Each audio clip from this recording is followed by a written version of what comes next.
the rationalist thesis. The course is rationalism proper. The course outline has been given. I suspect that after last week, you would have engaged it, what is on the course outline, and you would bring questions if something is not clear. So we can move on straightforward to the content proper. Or better still, let us just take some highlighters from you. What did you see in the slides that we uploaded for you? You may all put down your hand now so that those who have something to say can be identified. Okay. So kindly drop your hand. Yes, your hands now. Then we can look at those who want to react to the question asked. Okay. So you've seen the slides that were uploaded for you. Let me know what you saw in those slides. Kinde, go ahead.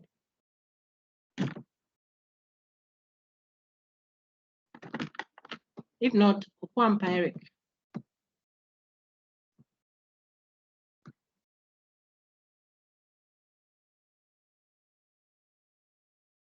Or Baba Solomon, what did you see in the slide? Madam, please, Empiric. Go ahead. Please, I realize that the rationalists argued that reason is the chief source and test of knowledge. Very good. That's a good effort. You saw something. Baba, what did you see next? Thank you, Eric. You're welcome, madam. Madam. Go ahead. Madam, I saw another definition for the rationalism. Yeah.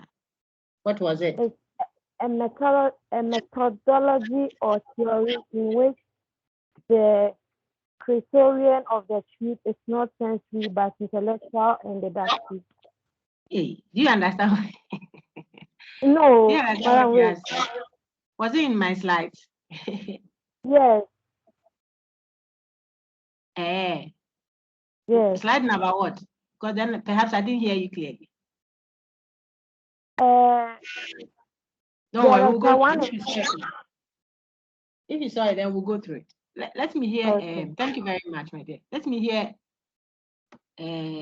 Na Takicho, I think. Madam, you read. What I understood was rationalism means that rationalists derive their knowledge from reasoning rather than experiencing.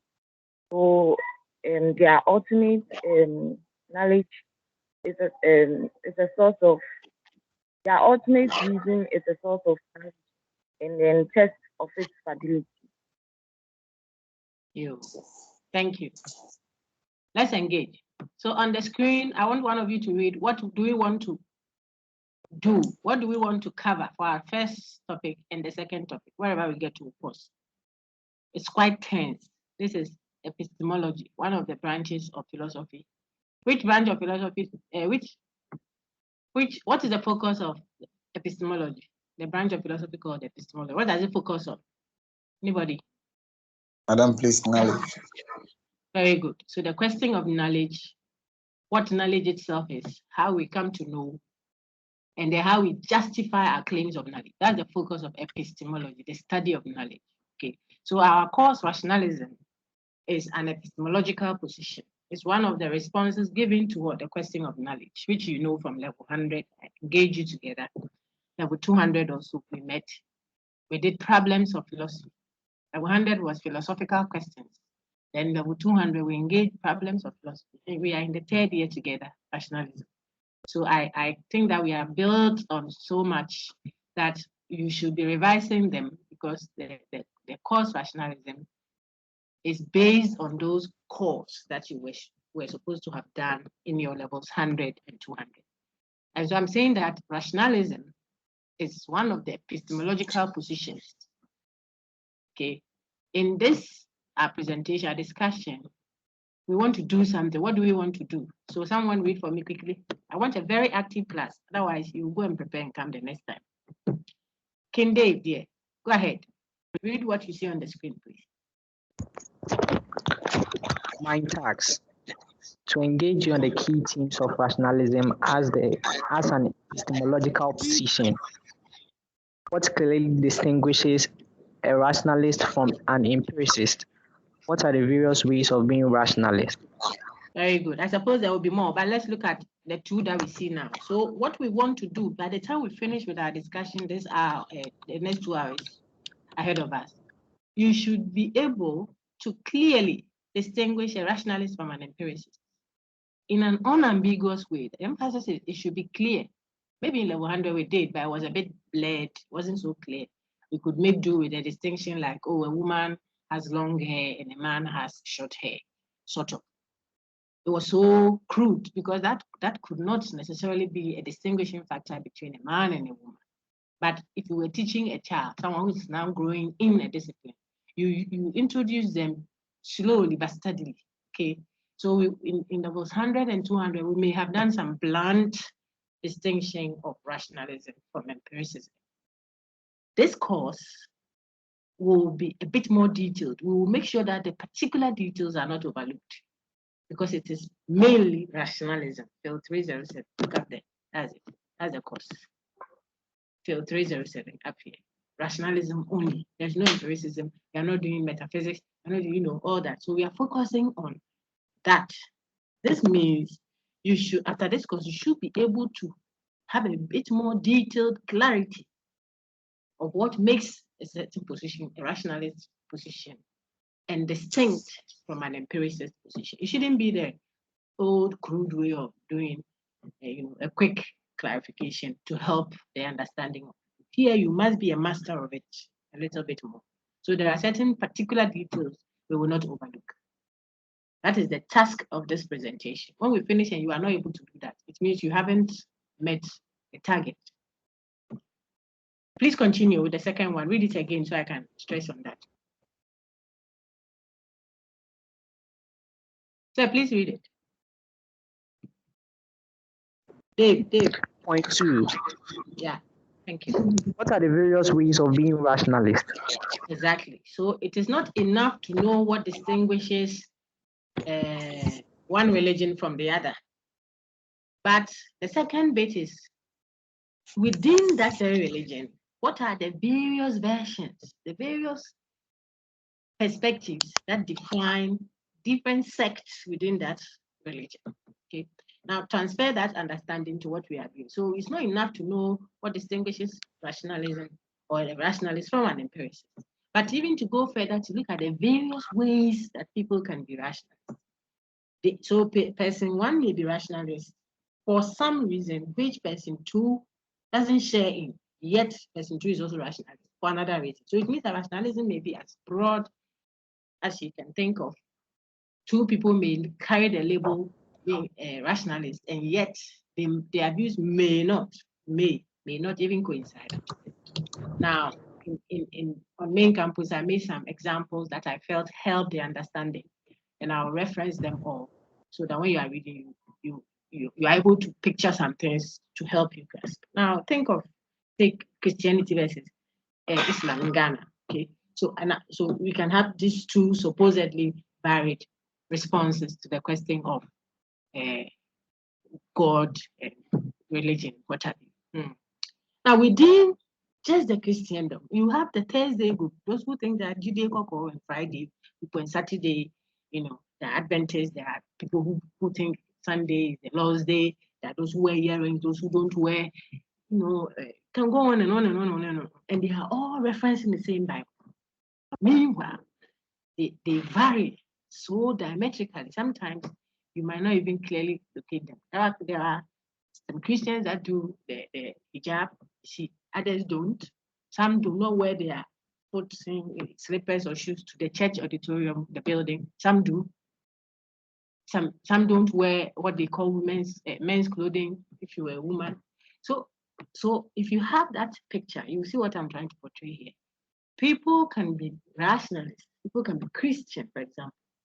Okay, and yet they vary so much. You go to some parties, the bishop of the church will bring his Bubra Mag beer and ask the usher to top him up.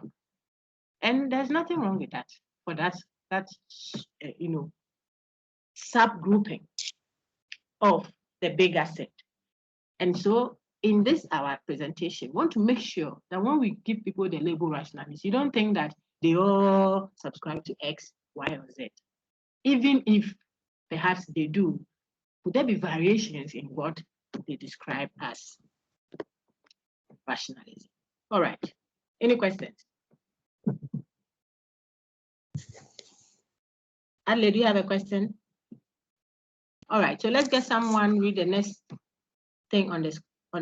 I see only 33 people in class. Is it that some went in person? Emmanuel, can you tell me why more than half of the Doc, students please, are not? I have only two students who told me their phone doesn't support Teams. But that is not an excuse. I'm taking attendance. 2 people. Did you say 2 people, please? Them casted online. 2 people, right? Oh, I want to know if I heard you right, that there were 2 people. Hey. Yes, Doc. Okay, I'm saying that if they were 2, even if you were to add the 2 to 33, that's 35.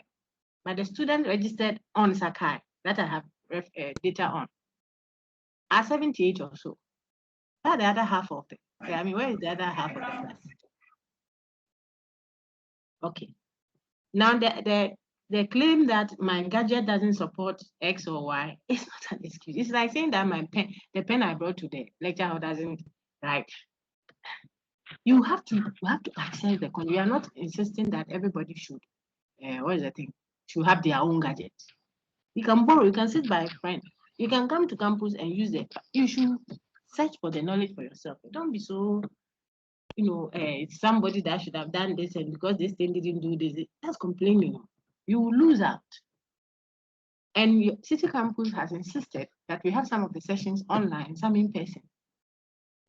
So we don't know what to do. My proposal, I was telling Emmanuel earlier this morning, is so that it helps all of us plan our lives very well. If we had the first 6 weeks online, so we have done 1 week, and today is the second, the next 4 in addition, all online.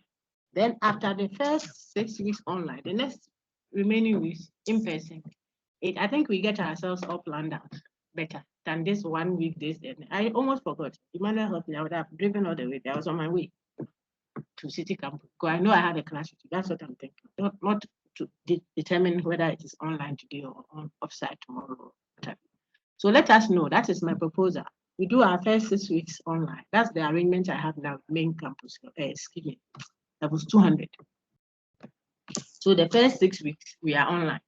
The next 6 weeks or 5 weeks or something after that, we do in person. So people plan their lives around that. If you have objections, you let me know. Because I'm going to send a link to whoever is supposed to coordinate that for City Campus right after this, so that we can have a plan. So plan it that way, and then make it a point to be present. Half of the class are not here. More than half class. Because if we are 34, 34 plus another 34 is what? 68. We are more than 68. So when you do this and then half of the class, I'm saying it on record, but I know we are being recorded, struggle. You can't blame the instructor, whether it is in this course or another course. The posturing of students is so bad. You make it someone's responsibility. And I'm advising you, so you pass it on. Let the new school, education, you get yourself educated. Some even say, if you don't pay my fees, then I'm not going to school. Hey, as if you are going to the school for the person. Your posture must be right. You want to learn. So you search, you research, you look at Emmanuel, your classroom. Very, very proactive.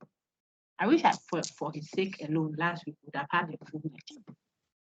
Because the guy is, and he's very respectful, and he's dedicated, and he's going all around, doing everything.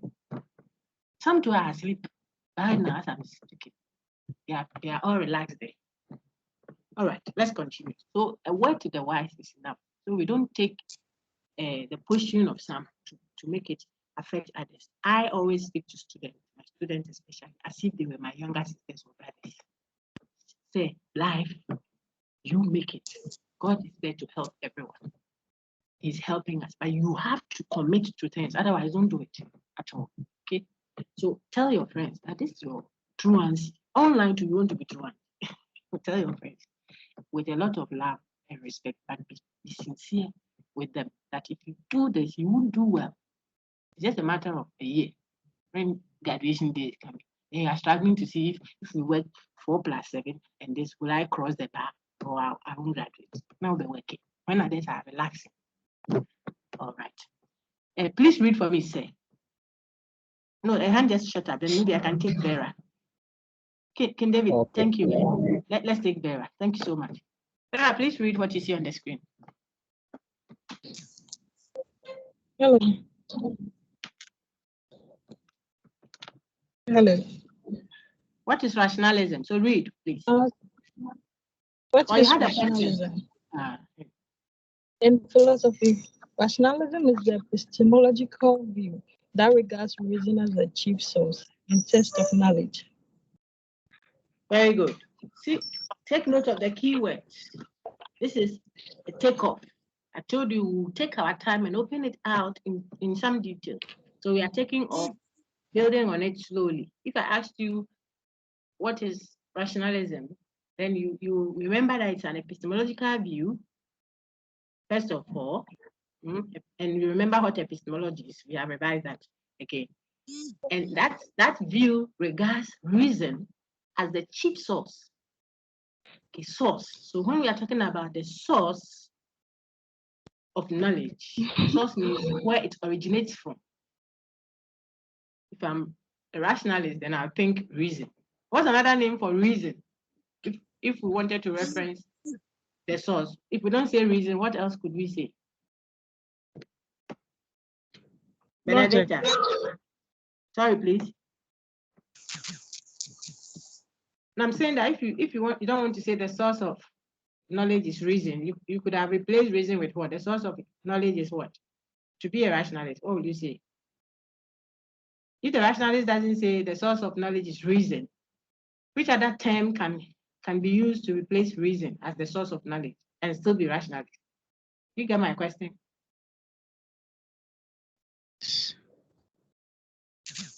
Yes. Anybody? Doctor, a justification.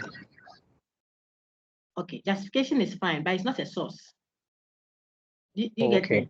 I'm Yes. trying to find another word for reason. I want to see if you remember your levels 100 and 200. Descartes. Madam, logic. Oh. Doc, No. Yes, please. So please, the rationale. opinion. It's not opinion at all. Oh, reason is also called mind. Doc, please. Reason is also mind. Do you remember? Or intellect. Yeah. Yes, no. And Plato could even replace that with what? Soul, the non-physical part of the person. I just want you to remember that. So the source of knowledge for a typically rationalist view would be what? That we source our knowledge not from experience, but from reason. I think you remember experience too. Experience is talking about the senses. I don't want you to understand these terms like the way we use it as experience is the best teacher, which experience are they talking about? When the logician or the philosopher talks about experience, we mean the 5 senses. You acquire that knowledge using your 5 senses. Either you saw it, you heard it, you touched, you tasted, or you smelled it. So that's experience. Remember Descartes. What Descartes rejects using his dream argument. Okay. So if you think that reason is the chief source, you see that we haven't said that it is the only source, but we said it is the chief source. And the test of knowledge. Test is what our friend said, justification. If I want to test it, if I want to know whether a certain substance has acid in it, the scientist says I should use a litmus paper. It will turn, the paper will turn a certain color if there is acid in it. Okay, it will turn red, I think, if I remember my science right. So the litmus test for acidity, for you to test whether there's acid, is to use the litmus paper. In the same way, if you want to test the value of a certain claim, and you depend on reason as the chief source and what test, then we can label you as what? Rationalist, whether you like it or not, because it captures what has been labeled as what? Rationalism.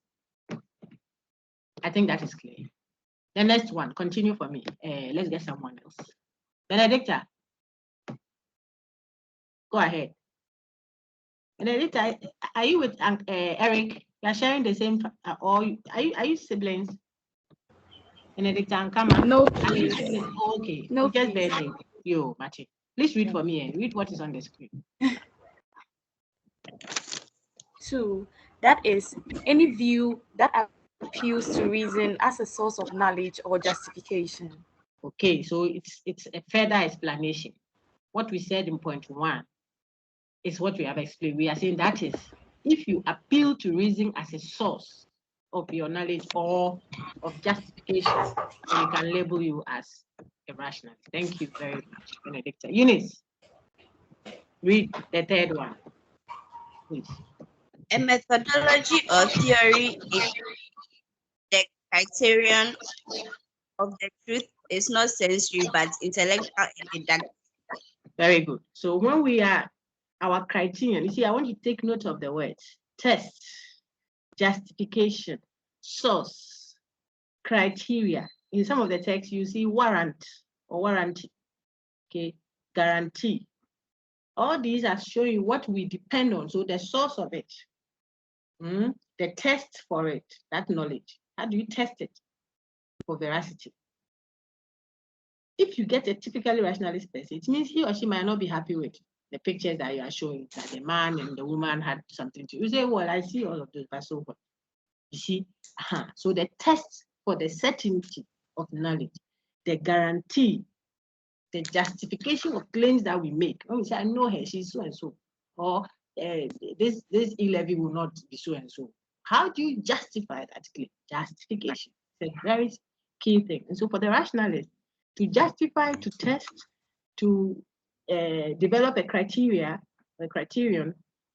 based on which you make an assessment, the rationalist doesn't want you to go sourcing for that from what? Senses. That is what our lady read. So she says the criterion of the truth, not an opinion, not an appearance, not what may be likely, but what? The criterion of the truth. For these folks who call themselves rationalists or are labeled rationalists, their criterion of truth is what? It is not sensory, but rather what? Intellectual. There comes the word I was asking. So I said reason, mind, intellect, soul. So the source is what? Intellectual. And you can see an addition there, and deductive. Remember your modus ponens and modus tollens. I don't know how many of you are doing deductive logic. You will meet them again. When the premises are true, you cannot reject the conclusion that is deduced from it. Otherwise, you get a contradiction. When I say it is true that all women are cheats, and the second premise says your mother is a woman. If you accept it to be true that all women are cheats, and you also accept that your mother is a woman, then you have already accepted that your mother is a cheat. And it is not something that is true or false independently. The truth or falsity of the conclusion is dependent on the premises. So if the premises are accepted to be true, it will require that this conclusion we are drawing be also true. You are deducing, you are taking it from it. That is why deductive principles don't depend on observation. You just ask, is it true that so and so and so? And is it also true that so and so and so? Then it has to be true that so and so and so. And you don't have to be there. You just deduce it. Now see, example I gave in class again with the main campus. If I say the lady wearing suit sitting at the back there at the church auditorium is totally naked. I said, excuse me, what did you say? I said, oh, the lady sitting at the back there. What has she done? She's totally naked. I said, which lady? I said, the one wearing suit. So how can the person be wearing suit and still be totally naked? Totally. If he says she's partially naked, we can admit it. If you say she's not well seated, so she's exposed, we can agree. Why you say she's you know, she's totally naked. I don't have to come there to see. By the principles and the meanings of terms and the logical structure, definition of terms, that statement can be deduced, can be deductively false. I think that by now you understand that. So when I deduce a conclusion, the truth or falsity of that conclusion is derived from the premises. Purely the premises, not on observation. Therefore, if the premises are granted to be true, it will guarantee the truth also of the conclusion. That's why deduced truths are intellectual. They are not sensed. So I don't have to see Chichi and Chacha to tell that this argument is valid. And the argument is that if I say all Chichis are Chachas and all Chachas are themselves Chuchus, I have that example. Then it has to follow that all Chichis are Chuchus. I take it again. All A's are B's. And all B's are themselves C's. Then it has to follow that all A's are C's. Hypothetical syllogism. But we know that in actuality, A's are not B's and B's are not C's. But we said if it were true that A's are B's, and it was also true that B's are C's, then the relation is this. Then A's will have to necessarily be C's. We did that in element one. And so the conclusion A's are C's is deduced, not observed, not heard, not smelled, not tasted. No, we didn't use our five senses. The five senses, the empirical sources, no, we didn't. We did what? We just allowed the logic of it to speak. Intellect. Purely an activity of mind, supposedly, okay? Not the senses. That's why we have included the deduction there. Continue, please. Someone else, I think. Hold on. So that was Eunice. Thank you very much. Let's take Adelaide. After that, Ajua Anobia, you're on standby. Adelaide, read the next thing for me, please. Note. Quick, please. If you don't read, you're absent too. I move on quickly. Okay. Anobia, please read for me. Ajua Anobia. Different degrees of emphasis lead to a range of rationalist standpoints. From the moderate position that reason has precedence over other ways of acquiring knowledge. Well done. Well read. So listen, Ajua tells us that we can have moderate positions. We are all rationalists, but some can be moderate. Think of example I gave you from start. You can all be say a Christian, but there are some churches that see themselves as a liberal church. You can wear roundabout earrings, very long one, tight jeans, okay, and high heel shoes. I mean, and it's fine.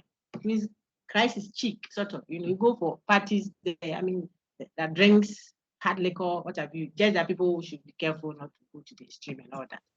But another place will not even allow the lady to go without covering on their hair. Okay, they won't watch TV, maybe, or they might restrict the number of how many times you watch. And so I'm just using that to help you see moderacy.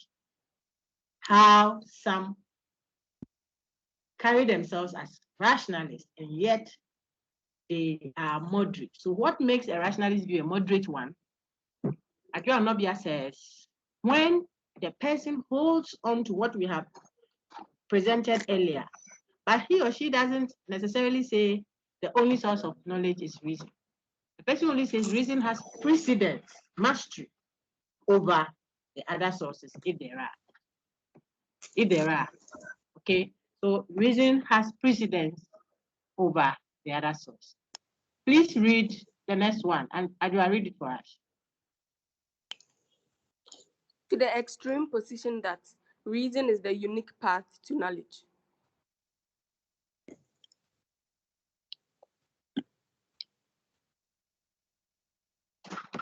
Thank you very much. So the second one is this, the extreme one. So my scenario should help you again. The extreme position that is what? That reason is the unique. Take note of the definite article there. Reason is the unique path to knowledge. If someone subscribes to this view, then the person holds an extreme view of what? Rationalism. It means the person places a certain kind of emphasis that makes them extremists in their view of rationalism. Think of the church scenario that I gave you. Some won't even sit together. Women to the left, men to the right. I told you about my scenario at a certain church where they asked us to go and sit somewhere. Then apparently the Holy Spirit couldn't move again, maybe because of where I was sitting. It was supposed to be men's seat. And okay, so people can be extremists at one because of certain, the way they hold on to certain supposed, tenets of the position they're dealing with. So we all carry rationalism, but we think this is an extreme position. Now we have to pause and let the person get up from where she was ushered to sit.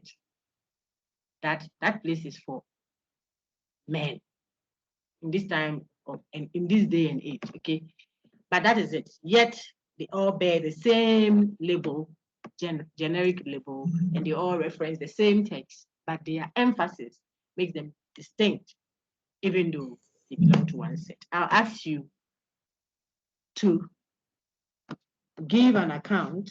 I have some questions. I think I can pose them as and when, as we proceed. Give an account of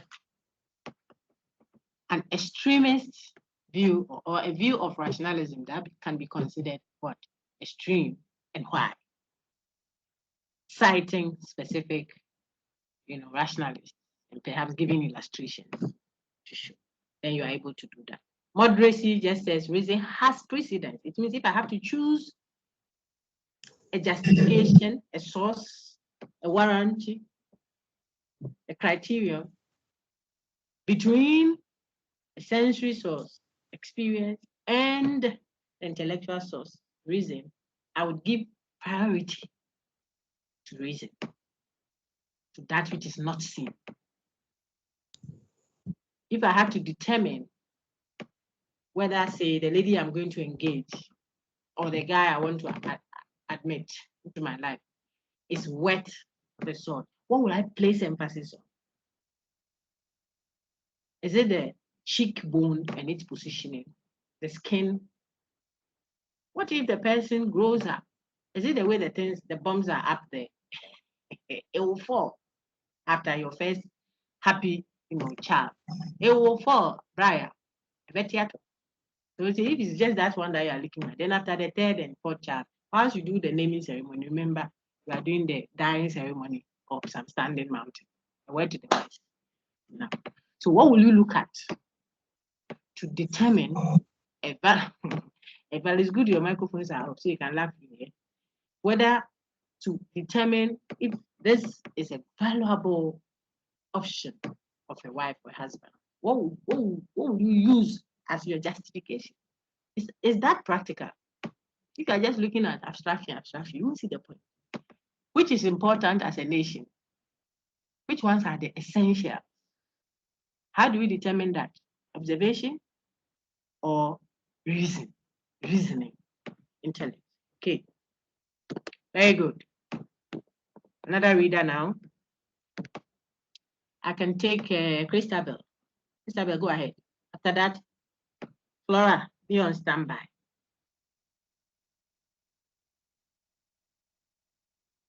Quick. Christabel, you are muted, so unmute and read. Yes. Madam. Read, please. At its core, rationalism consists of three basic claims. For one to consider oneself as a rationalist, he or she must adopt at least one of these three claims: the intuition or deduction thesis. Very good. They come together, so it's intuition, deduction thesis. Yeah, go ahead. Hello, madam. Yes, I'm saying that the intuition and deduction work hand in hand. They are a twin. So it's intuition, deduction, thesis. Yeah.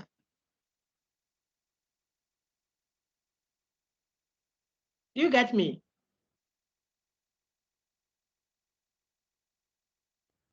Hello, madam. Sorry. I was just making a point to help your reading and people studying that intuition and deduction are a pair. In the process of reasoning, you need the two. Those who subscribe to that view will depend on both. So it is intuition, deduction, thesis, not one versus the other. You know, they are one after, kind of say, they come together. Okay, so just say it this way: intuition, deduction, thesis, and then continue. That's what I was saying. Do we still have you there? If she's having challenges with the network, Deduction thesis. uh-huh. The innate knowledge thesis.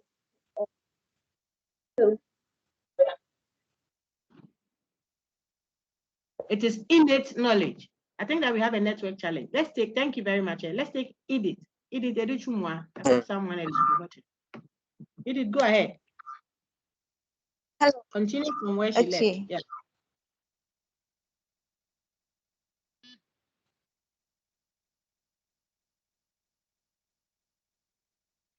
Oh, Edith, you are muted. Just unmute and read, please.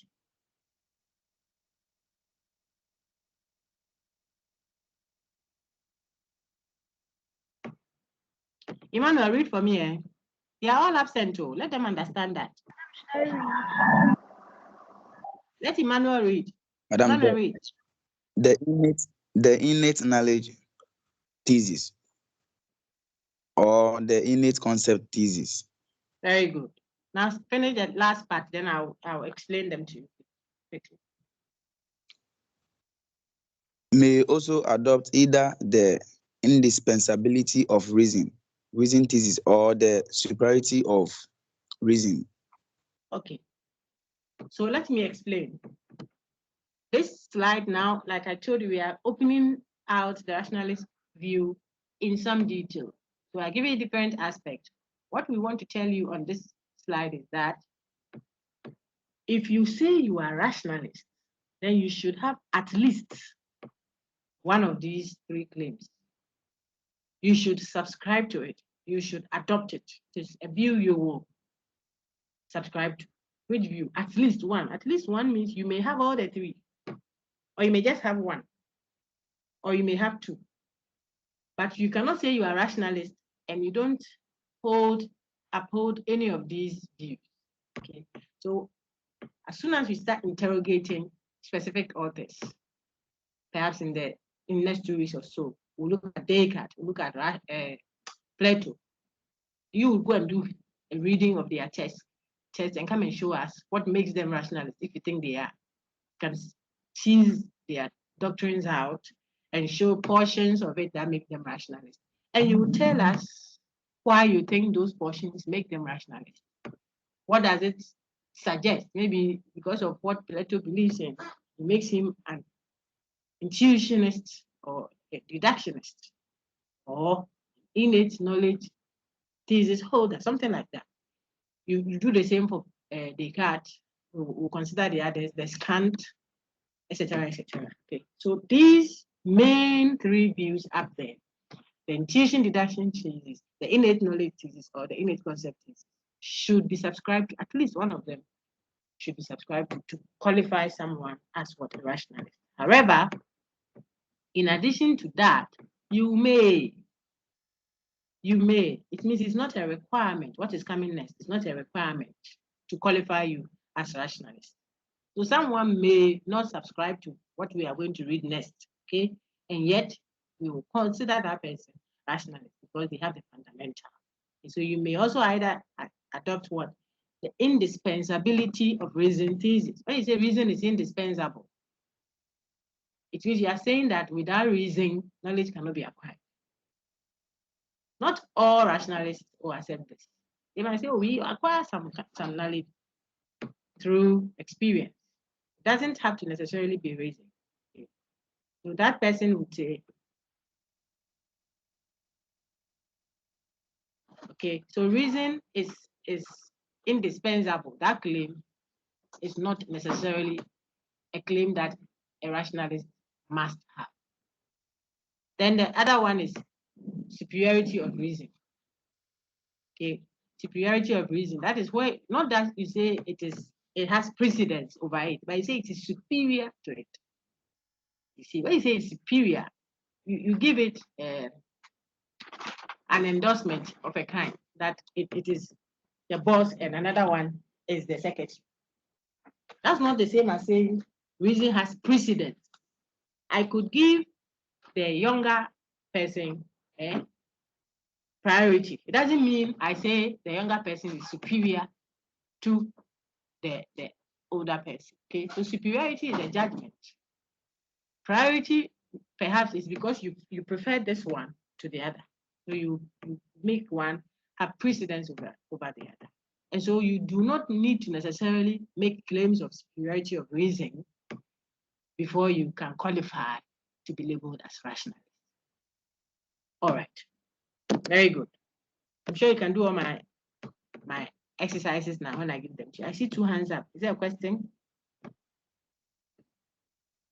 Kinde, do you have a question? You and Benedicta. Oh, okay. If there are no questions, then you can drop. Irama, read what is next. Quick.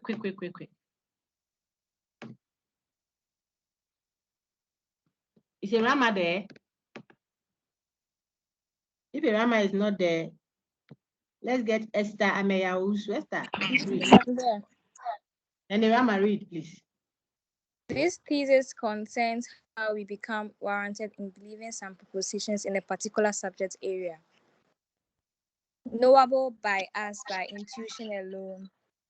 Still others are knowledgeable by being deduced from intuited propositions. Sorry. All right. Thank you very much. So let's explain that.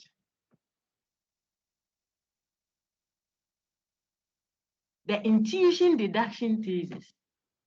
I want you to tease these doctrines out of the 2 main authors that we'll look at. The main one, then the others will be supplemental. Okay, Plato, Descartes, typically rationalists. But why? Are their rationalisms the same? Do they overlap? Are they consistent in their views? You should be able to say them, but working with the tools that we are exposing you to now. Okay, so the intuition deduction thesis says what? Thesis just means statement or proposition or view. The intuition deduction view of rationalism. That's what it means. Don't get yourself all worked up trying to make out thesis. Is it a long essay or short essay? No. This thesis, like our lady read, says that at least some of our beliefs are knowable by intuition alone. Intuition. It is just there. You intuited it. You didn't work to know it. It is just there.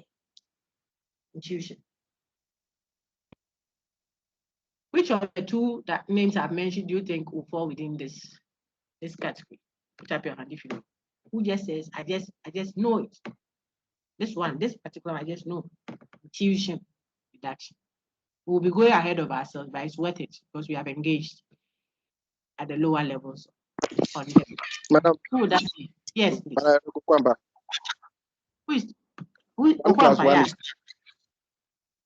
Yes, 1 plus 1 is 2. It's an example of intuition deduction. Okay, so or a triangle has yes, we'll engage that further. I don't want to say yes or no, otherwise I'll be doing all the work for you. But I wanted to know which author you can quickly relate to when it comes to claims like, I just knew it. Descartes. Very good. Descartes. Yes, Descartes. Very good. Who said that? Because quite a number of you spoke at one. Who said Descartes? Hey, Wamba, what's the class now, boss? Well done. Well done. That's okay. What about Descartes that we studied in the past tells you that? Madam. Yes, please. Go ahead. Madam, Cogito ergo sum. Cogito ergo sum. Very good. What does that mean? Because some of us, we use it to do in Katenkwan. We have forgotten about it after that. So help us remember. We'll delve into them again, but help us remember. What about the cogito ergo sum claim of Descartes makes him a likely candidate of intuition deduction thesis? Yeah. He said he think, therefore he is. I think, therefore I am. Very good. What does that mean? It will help some of your colleagues to relate to the discussion. That's why. Very good. He says, I think, therefore I am. What was he saying after all? Benedicta, go ahead.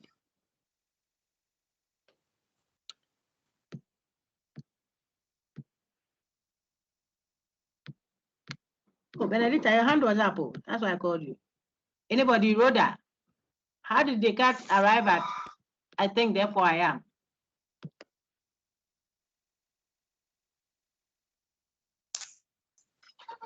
Hello, madam. Yes. How did he arrive at that?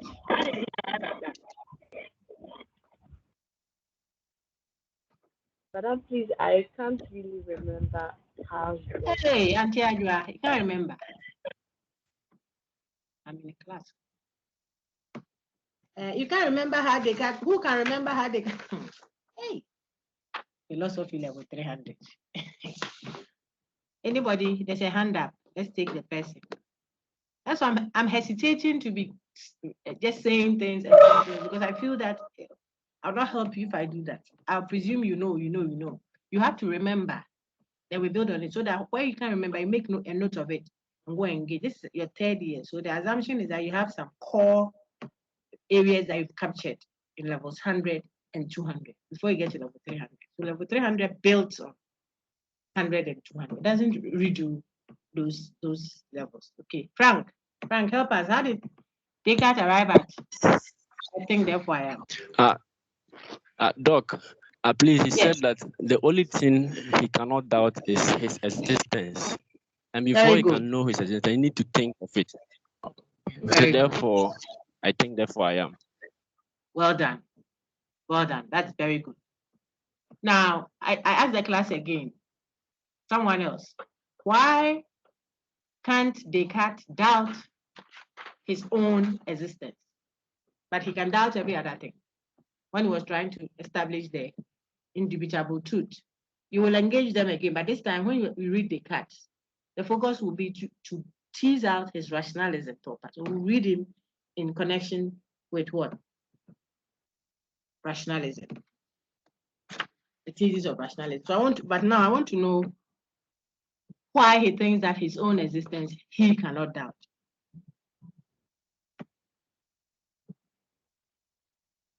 Nobody. Why can't he doubt his own existence? Oh, Iliano.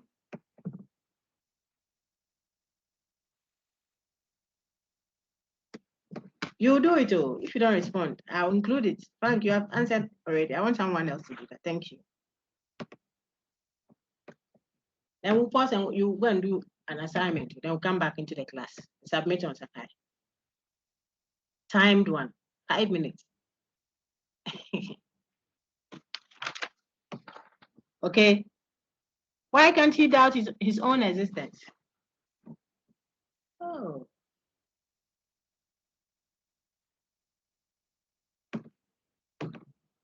Write down your answer in the chat. I'll grade it. Quickly, please, go to the chat and write down. Everybody should write down an answer. I'll use it. You know how to access the chat? Yes, it is that that tab that has the show conversation. If you wanted to send a message, you type it there. Type quickly. I'll give you 2 minutes to do that. It's a simple reason why he cannot doubt his own existence. Why can't he doubt it? Write down your answer. Everyone do that quickly. I give you 2 or 3 minutes to do that. Quick. So that you don't copy another person. So everybody should type 2 or 3 minutes. I pause. Every other chat that comes after that, I will read. Quick. Are you on it? I'm not seeing anyone yet. We can't find the chat. Doc, please, I can't. Yes. You can't type. Please, we can't find the Yeah, chat. we can't. Yes. Yeah. I don't find that time. Send it to my email. You want to be stressed, eh? You want to be stressed. You log out, go and send an email and come back. I can do that. I want feedback from you. Why can't he doubt his own? Frank, you are exempted because you raise your hand. I'm not minding you.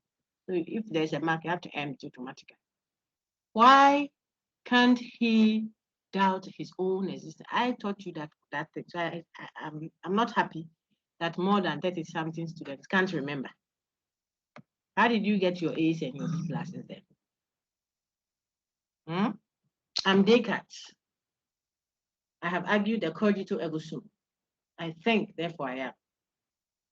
I have doubted every other thing. But when it comes to my own existence, I say, I can't doubt my existence. The question I'm asking is why? Why can't he doubt his own existence? Is he being partial? You should be able to answer that. Okay. So let me see the hands there. Yes. Let me see. Some people Yes, have I can answer. Sorry, Answer please. is if you have something you want to write down, tell me. Adrianobia. Madam, I Madam, think he said if his he can doubt sense. about it, if he can doubt, Let's take then he must Adrianobia exist. first, okay? Then I can take others. Adrian, go ahead. He said if he can think about, if he can doubt, then he must exist. Very good. That's all I'm looking for. It's not anything technical. Descartes says, look, as for my own existence, it seems like I'm unable to doubt it. I can doubt that there's a table. I can doubt that you are even listening to me. I'm Descartes now. I can doubt that I'm sitting on a chair. Maybe I'm not sitting on a chair. Maybe I'm not. Maybe I'm. So he intentionally set out to doubt. Go back to those slides and engage them so that your life will be so easy in this course. This is a course you can easily get an A. Rationalism is not anything complex. One or two aspects are a bit engaging. When we do Kant, space and time, all those, we'll try and make it a little bit more accessible. The point I'm making is this. You can easily, straightforward make your A here because rationalism is just one of the responses, just like empiricist, one of the responses to the problem of knowledge, which you have encountered in the past. But you have to remember and engage that discussion. So when we reference it, you don't start, okay.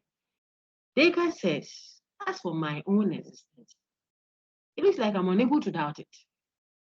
Because if I try to doubt that I exist, I only realize that I have to exist to doubt that I exist. If I don't exist, what will be doing the doubting?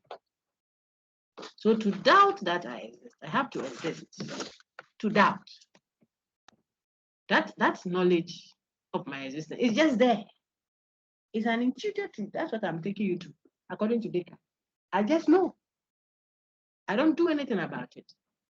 I don't make an effort. I don't take Trotro to go to Tema to go and see if it is raining. If I say it is raining at Tema, you have to go there and see, or hear someone, or call a friend through your ears, or see it on TV, etc. Okay, but his own existence as Descartes, he says that one is difficult, impossible to doubt. Why? Because to doubt that I exist, I have to exist.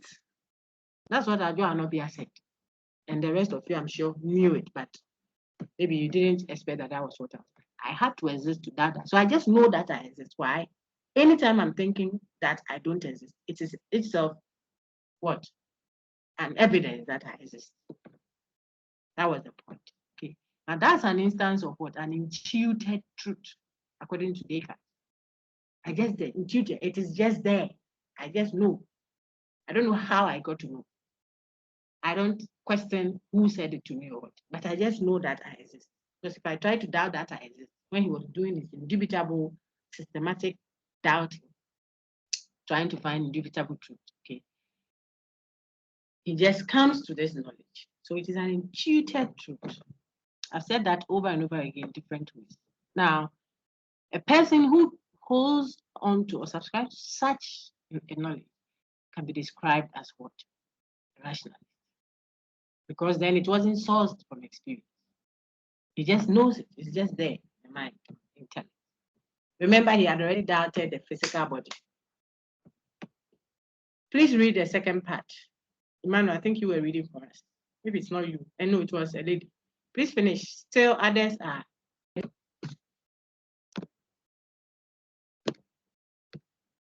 You can't remember who. Frederica, please read for us. Professor Rama. Okay, then Rama, please finish that paragraph for me. I'm trying to give you guys, excuse me, the people reading. I am rewarding all. That's why. So when I say read, an opportunity I've given you, there are more people there. Read, please. Note. The nature of intuited truth needs explanation.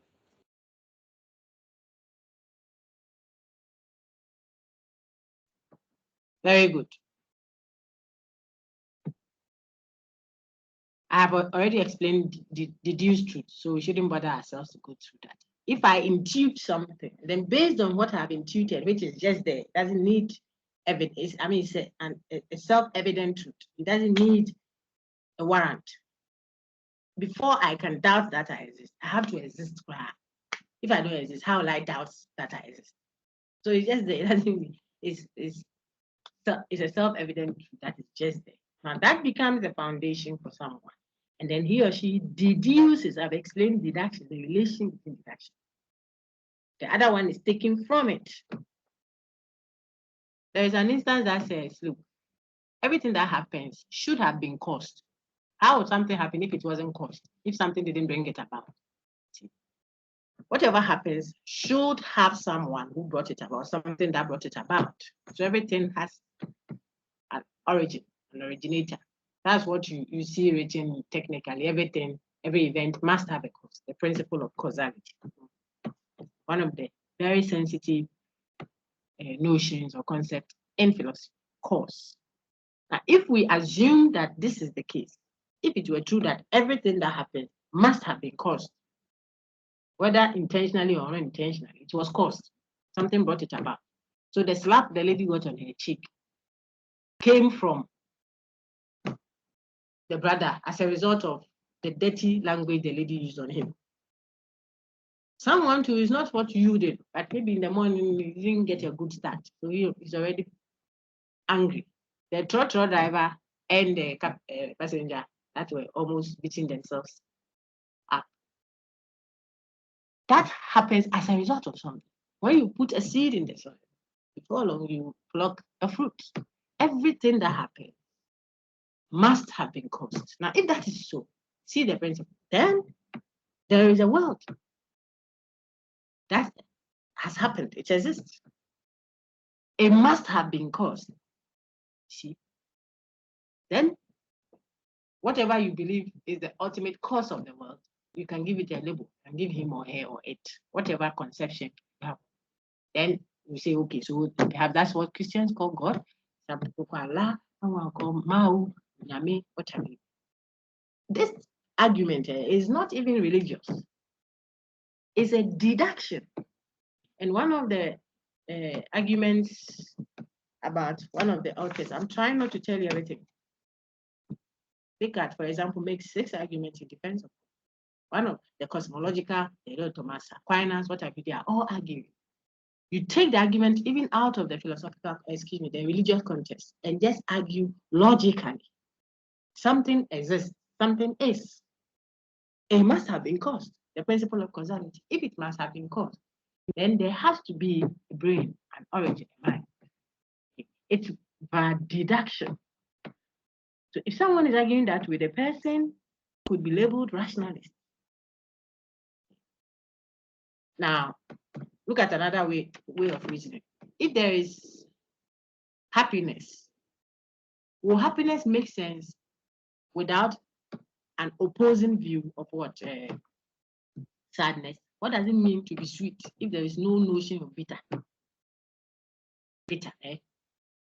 If you say it is a good day, that presupposes the notion of what? Bad.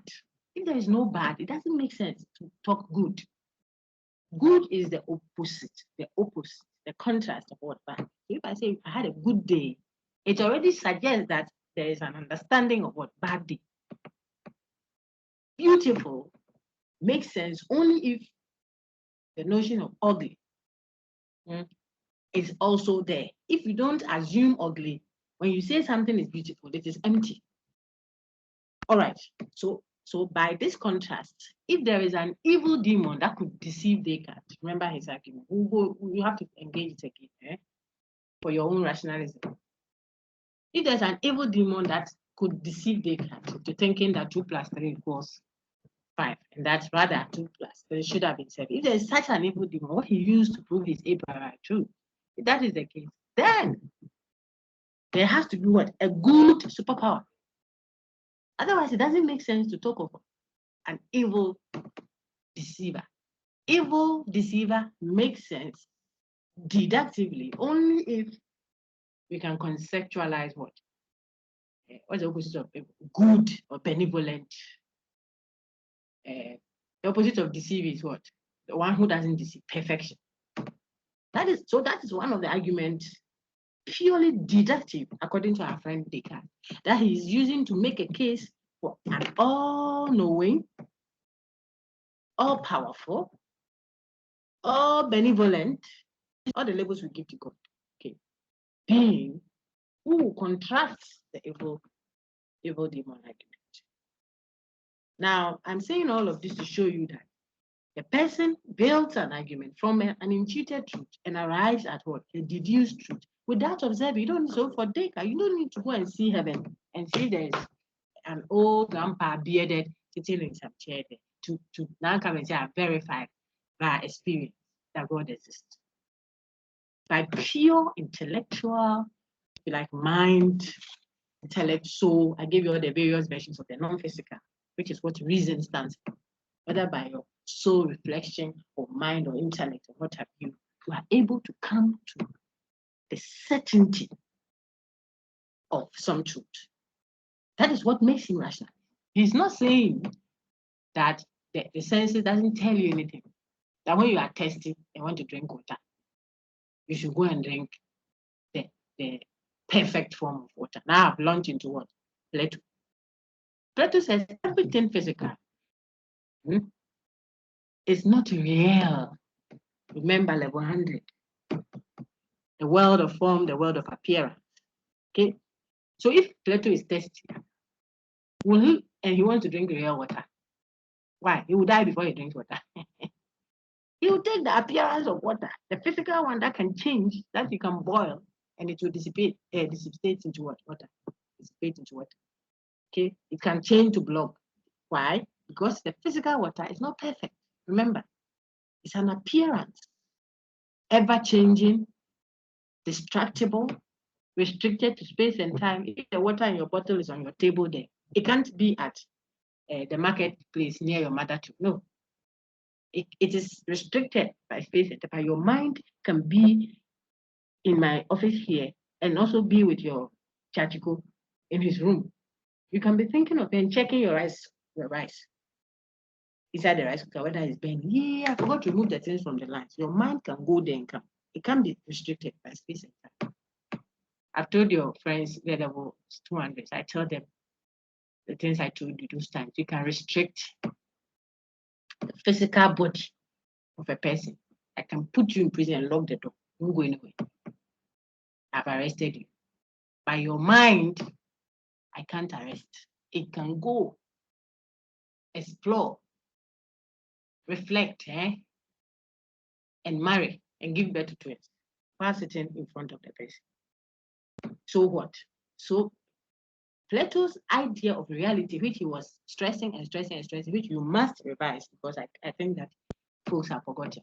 So you can tell why we label him as rational. Plato is not saying that when he's thirsty, because the appearance of water is not real, don't drink it. You will drink physical water. But he's telling you that physical water changes, so it cannot be the reality. So the real water is what the idea of water. That one doesn't change. It's fixed. It's transcendent. Remember all the labels we gave to his theory of forms or the theory of ideas, capital I.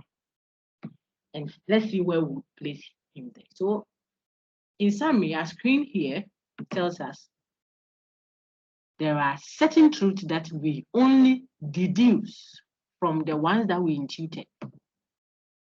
And since the intuited one didn't depend on observation, it was self-evident, was just there, and then we deduced others from it. The one we deduced will also have the same level of certainty, absolute certainty, on which other ones can be built. Such a person thinking this way and establishing our truths based on such intuited and deduced truth will be labeled as what? Rationalist. You see why we told ourselves in our lower levels that Descartes is what? A foundationalist. Based on the foundation, but the foundation must be certain, indubitable, unchanging, justifiable, etc. Okay, we can do some 2 more slides, I think, and then we are done. Baba, is there a question? Then you may ask, or if you want to help us read, please go ahead.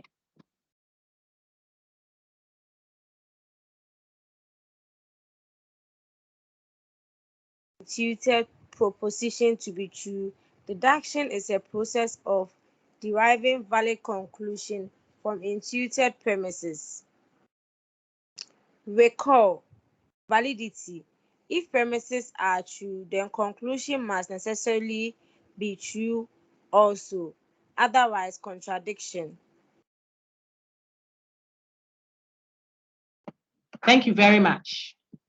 So I've said all of that. Is there any question? I've explained validity, modus ponens for deduction, tolerance, all A's are B's, if all women are cheats, your mother is, I said all that to help you see why deduction or deduced truths have the same derived certainty as the intuited one. Okay, they get this as what? A derived one. So far as the foundation is okay, what you build on it is also okay. Remember some of the examples I've given in the past. If my foundation is certain, then when Papa God moves down, he doesn't see me. He sees the one that I am engrafted in. That's why I should make sure I'm engrafted. I'm inside proper, not hanging on the tree. Because if he looks down, he will just see that tree. He will not see my weaknesses as far as I'm working on them as an engrafted one. All right. Finish this one. What is on the slide now? Tax, intuition and deduction provide us with knowledge a priori, which is to say knowledge gained independently of experience. That is the third thing you must take note of. My dear, the word is thus, as if you're saying D. So thus. And then, yes. And then, yes.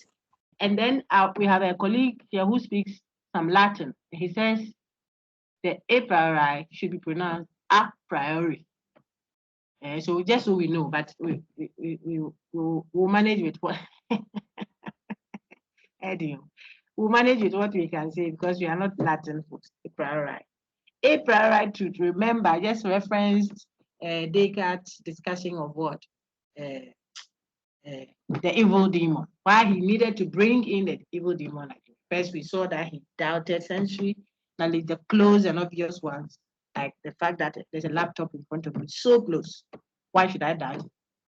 He needed a dream argument to doubt close and obvious sensory knowledge. But for things that are far away, objects that are far away, he didn't even need a dream argument. The limitations of the senses argument was enough for him to cast doubt on what I thought I saw or I heard. You hear someone walking behind your bed and say, oh, my mommy is in. And then you open the door, it wasn't mommy, it was Ankarata who has got cold. Oh, I thought it was mommy. The voice moves so much. You can be deceived by our senses if the thing is far away. But if it is so close, why should we doubt it? Well, Descartes told us, all this is level 100 and 200. Descartes told us that we can then depend on what? The dream arguments. That in dreams, things are so close like that. But we wake up only to realize it was a dream. Until we woke up, we thought we knew for certain. Therefore, even close sensory objects can be doubted. But then the further question was, what about the truths that are a priori? Like if a priori means they are They are certain independently of experience. Okay, such truths like a square or a rectangle in a car, in a dream. Even if I'm dreaming, what I will see there is a square. And in the dream, I'll call it a square. I won't call it. So I'll say, yeah, I dreamt too. I saw that they had done some writings on our building. I think some people came to mark our building. They wanted to come and rob us. They marked it with square shapes in front there. That was what I saw in the dream. The dream, what you saw is square. And when you wake up, it is still square because the meaning of square won't change in the dream. If you dreamt and you saw a cow chasing you, when you wake up, you see, I dreamt and I saw a cow. The cow was chasing me. So whether in the dream or awake, the meanings of concepts won't change. So they can say, what about the meanings we associate with things? Those ones that we call a priori truth. How can he doubt it? Because remember, he was intentionally raising doubt. All this is revision. Is it possible to doubt the certainty of a priori truth? Truth known independently of experience, like a square is a four-sided figure, 2 + 3 = 5. Whether I am awake or asleep, I can see it or I can't see it. 2 + 3 = 5. Could it be that square is not a four-sided figure with equal sides? Perhaps square is rather a three-sided figure. How would he doubt that? Then he said, it could be that there was what? An evil demon, blah, blah, blah. Then that discussion comes out. Now, we want to say that Descartes came to that. I use Descartes so you can understand. Then when you get to Plato and the others, you can interrogate to find out if they also have the same argument. Knowledge that is acquired independently of experience is the one we call what? A priori truth. A priori truth, independently of experience. The person that subscribes to intuition, deduction, thesis is now helping us arrive at what? Knowledge that did not depend on experience. It means that all that we worked out here, look on the screen now, the deduction, if P then Q, P has happened, therefore Q, in this previous slide. We come to the conclusion P, if P then Q, P has happened, therefore Q. In other words, if you're a woman, then you're a cheat. You're a woman, therefore you're a cheat. This, therefore, you're a cheat conclusion. We came to it not by observation. We arrive at it independently of what? Experience. You don't need to see it. But then I went to recap Descartes' evil demon argument to show you how that was critiqued and how Descartes himself responded to that. Okay. So Descartes subscribes to some kind of a priori truth. He tried to subject that to criticism, and still by that method was able to cast doubt on a priori truth. Went further to arrive at what? His own existence. You need to integrate that he doesn't just subscribe to a priori knowledge, because he already raised a critique against that when he was systematically doubting everything, until it led him to what? Certainty. Those are the way you open out the discussions to show where there is a strength, where there is a... Still on intuition, deduction, thesis. Benedicta, is there a question or you want to read?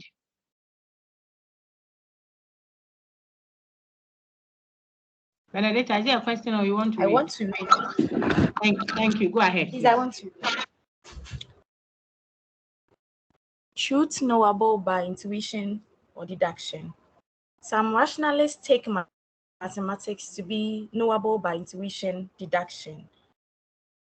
2 + 5 = 7. For others, ethical truth fall in this category. It is wrong to kill humans indiscriminately. Some include metaphysical claims. God exists. We have free will. Our mind and body are distinct substances. Every event must have a cause. Thank you very much. So let's explain them. I think I've said all of them, but just for people to know that was what I was referencing. So those who would normally say we intuited certain truths and came to a realization of them, and then we deduce others from it. What kind of truths would they consider as what? Intuited truth. Mathematical truths are one such. Then ethical truth. For such a philosopher or a thinker, when you say it is wrong to kill indiscriminately. Indiscriminately means you don't discriminate when you are killing. Everything you are killing, everybody are killing, regardless. That's what we mean. Sometimes you may do you may kill discriminate. What's the expression? Unconsciously, didn't plan to. The ones that people say in self-defense. It is not right, but perhaps you are able to make a case and then come out free from court. They establish that it wasn't done in a premeditated manner. You see that? But we are talking about killing humans, especially indiscriminately. No one, according to those who subscribe to this view, no one should feel that they can ever be right when they are just killing indiscriminately. And their cases, this one, you don't need observation. Don't bring me any evidence to come and show why you have to kill indiscriminately as an action that is what right. Okay, no amount of sensory experiential truth will warrant this claim. Why? Because if you intuit, you just know that it is wrong to kill. Says Plato, says Descartes. You just know that it is wrong to kill. But perhaps Descartes doesn't even present that as confidently as you would see in Plato. Okay, so some of the truths that are intuited and then we deduce others from it are what? Mathematical truths, ethical truths, as well as metaphysical truths. No one teaches a child who God is. God exists. We have free will. It's difficult to contend that, says such people, because we already know it is there. It's just there. It is just there. When we do the innate knowledge thesis, then we can they would give an account of how it is that it was already there. You know already. They will tell it's already imprinted. The intuition deduction thesis will just say, you just know it. It's just there. I mean, you just know that you can't impregnate your own mother confidently and walk around and say, my mother is my wife. You know, if it's an error, you didn't know it was a mistake, you were drunk or something, that's an exception. But when you walk around thinking that there's nothing wrong with that, for a human being, we are not goats or dogs. Okay. So the assumption is we just know. That will be the intuition deduction code. You just know that it is wrong. Look at someone else's face, take a knife and slash off their neck and just laugh, ha ha ha, just because you felt like it. That will be wrong. When we ask them why, I say we just know that it's wrong. We intuit that and we can deduce from that. If you ask the innate knowledge or innate concept folks, they might tell you that, not that we just know, it is written there. That's how come we know. We knew it before we came. Before you were blood clot in your mother's womb, I already knew. So look at the third point. That's where the notion of causality comes out boldly. Thank you, Bene. Let me take Jessica Ekofu. Jessica, read the next slide quickly.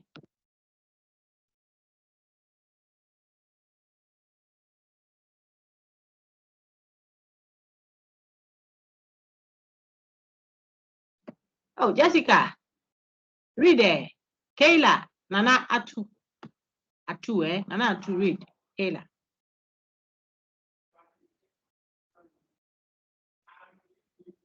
Mami free year Owusu, read. Is Kayla reading?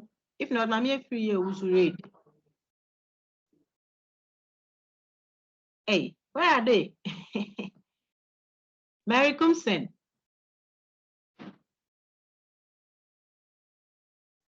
More propositions. The more propositions rationalists include within the range of intuition and deduction, and the more controversial the truth of those propositions or the claims to know them, the more radical their rationalism.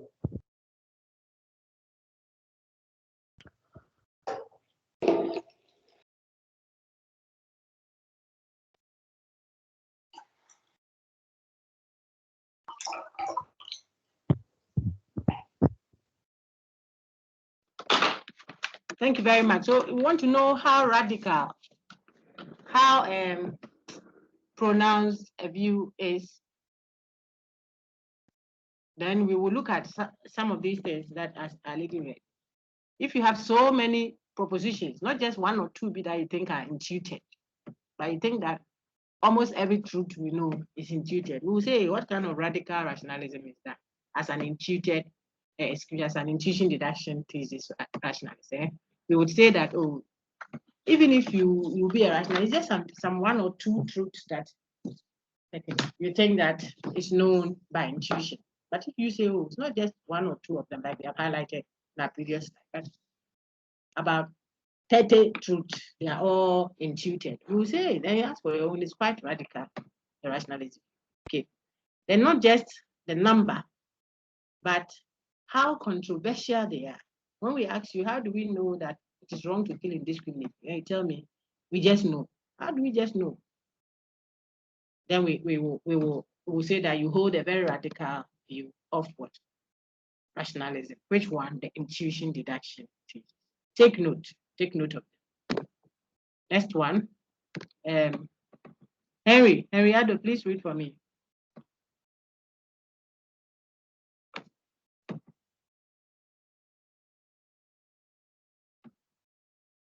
Mary Kumsin, please read. How radical is also measured.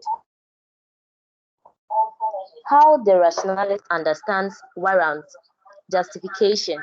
Some take warranted beliefs to be beyond even the slightest doubt and claim that intuition and deduction provide beliefs of his high epistemic status. Some think of warrants in a more conservative way, that intuition and deduction provide beliefs beyond reasonable doubt.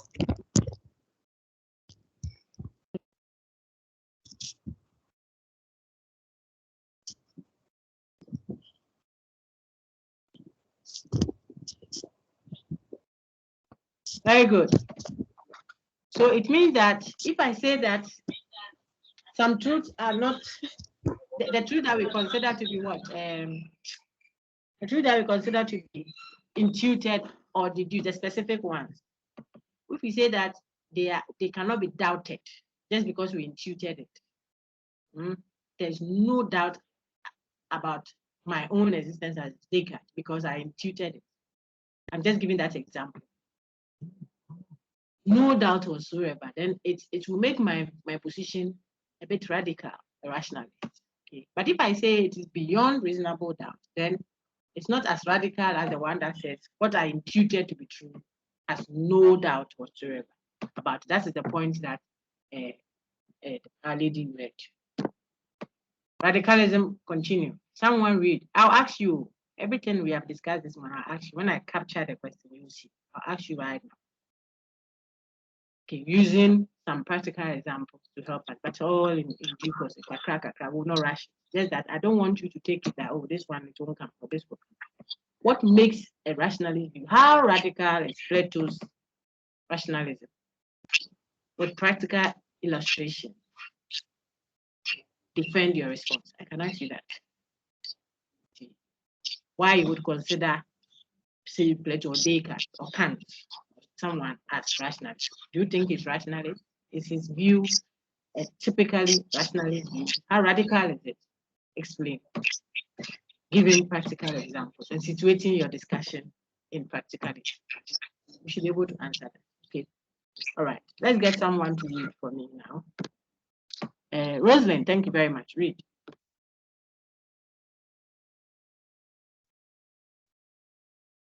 How radical the rationalist position also depends on how a proponent understands the connection between intuition on one hand, the truth on the other. Some take intuition to be infallible, claiming that whatever we intuit must be true. Others allow for the possibility of truth intuited propositions.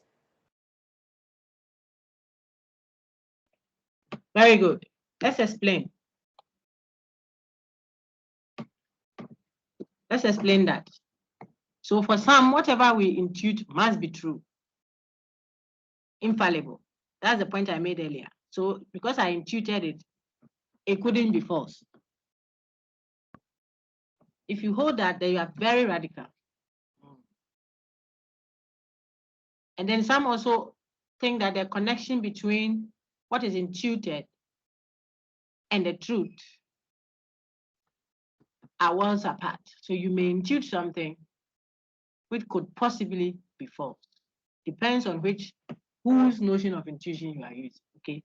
Or which specific knowledge you claim you intuited. If I say I think that he stole the laptop, you ask me why, I say, oh, it is just by intuition. And you want us to take that as a certainty, we'll have a big issue with you. You can't sit in your office and be intuiting. Sometimes that's what people call by prophetic. Okay. Ahead, we will do the innate concept thesis and then the innate knowledge thesis. You may want to suggest that some authors are all three. They have all three. Some may have only two. Some may have only one, etc. We'll find that when we engage. Any questions? Any questions on what is rationalism?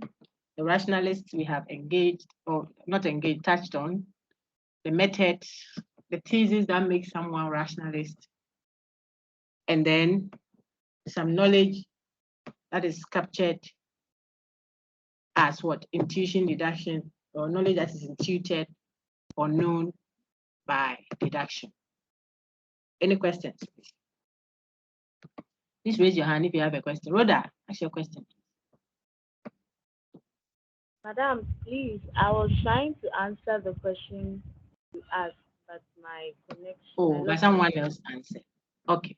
Okay, that's fine. Thank you very much. Is there any other question? Is there any other question? Please. Yes, please, Emmanuel, go ahead. Doc, please, can we say intuition ideas are already programmed, as in the case of the innate one? When we discuss the innate knowledge thesis, I'm sure that you'll be able to tell whether they overlap or whether one is a better view than the other, or one is a bit more consistent a view than the other, and so on. Okay, but they are not the same. Intuited truth, he just says, you just know it. It doesn't try to go to tell us how it is that you already know. It's just there. But innate knowledge thesis, from the word innate, inborn, will tell you that before you were even born, you knew all things. You knew them, the forms, the form of knowledge, the form of beauty, what is justice, what is good, you know already. An author holds that view. You already know. You have just forgotten. So when you encounter a particular instance of it, then it helps you remember what you already know. I'm sure you can tell who we are reading now.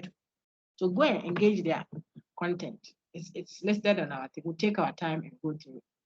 If I've given you any readings in the past on those authors, yeah, it's the same thing. We are not compiling any handouts, unfortunately, because we'll do that at the risk of our very important institution. We have copyright issues. So if you have any such in the past, engage Plato, or then you go to the links that we have given in the references and read Plato's Rationalism.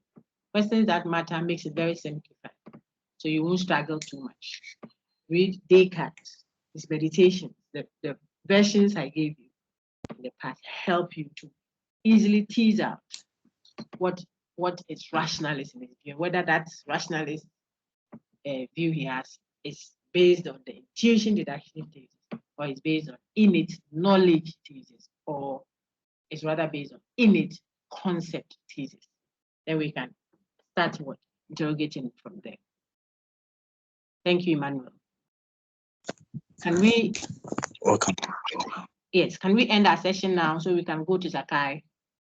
and use a few minutes left to answer the questions I will ask you.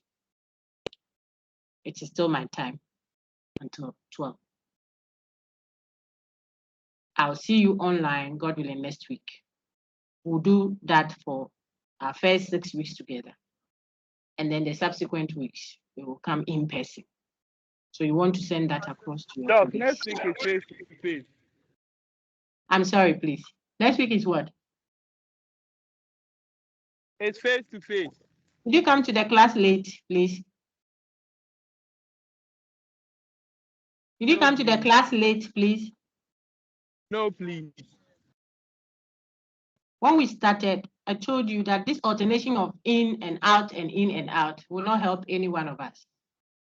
We should have a pattern, something that works consistently. I'm going to write that to the city camp. What they want to ensure is that students have a fair, I don't know how to say it. We have fair contact time, in person, online. So the same split for in person, the same split for online. When we engage online, we will help ourselves, and then the next 6 weeks after that, we will do in person.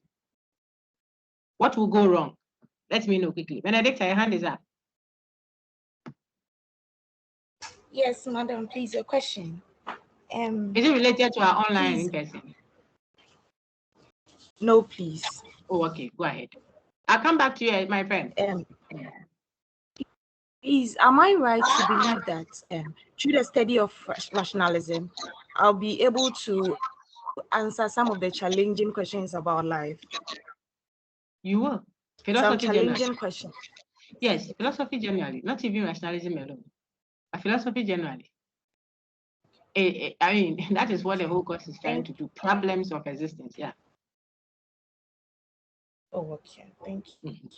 And madam. Yes. Doc, please, Go ahead. I don't know, I've been facing issues with my Sakai. I've been trying to log in, but still, so I'm planning to go to the UGCS too. You can't access Sakai? Yes, please. I don't understand what that means. Yeah, they are saying my credentials are invalid. You have never used Sakai in the past? I have used Sakai, but I tried logging in earlier today, and they are telling me my credentials are invalid. So maybe you were in a rush. The UGCS. Yeah, you should try it. You should try it and No, see. please. But after the assessment, we'll do it right now. So I don't know how I can help with that, unfortunately. So you go and get it sorted, and then you will lose the marks for today, but you can always redeem with future exercises. Okay. My friend who asked the question about the online, so that is the proposal. I'm going to write and give them the link that I can follow. Because I don't like that. I thought it was in person. Then I thought it was online. Then, so we will have our first 6 weeks online, clearly outlined for us. You have your recorded sessions. You will attend the lecture. If you don't attend the lecture, I will record and send a link anyway. Come in. It's important that students learn that, because if we did the lecture in person, then after the lecture, how would you get the content? How would you have gotten the content if you missed the in-person lecture? It didn't come to the lecture hall. We expected that someone should come and shoot a video of the class, so you come for it later. So we want to avoid the in-person. I came one the next week, unless there's a legitimate concern that someone wants to communicate. I'm glad to hear it, and all of us will hear. If not, this helps us. For the first 6 weeks, we will engage online. Then the remaining weeks, we will come in person and thrash out every concern you have. May I know what your reaction is to that one? All right. So we stick to that. We will communicate on that. Let the information police. Currently, what we see here is 34 attendees out of 70 something. I want it to be on record. That's why I keep repeating it. 34 out of 79 that I see on my Sakai as registered students in the course. Yes, Frank. Doug, please. Yes. We are in our second week. So I wanted to find out how the 6 weeks is going. Is it start counting from last week? Sir, first 6 weeks of the semester. That's not ambiguous at all. I wasn't at I was at City Campus last week. I came there. I came to class to teach. And this is the second one. This is the second week, so count it. Okay. Bene, your hand is still up. Okay, Doctor. Yes, please. Bene? Yes, Madam, please. My problem has been sorted. Thank you. Okay, you're welcome. So let's engage. I have posted this one. You see that what we engaged today, we didn't finish because I want you to have content. But I don't like it, like I've already said. I think we should end our video so it's not too long. These are just class issues. Let me just end it here. Okay. What I'm saying is I don't want us to have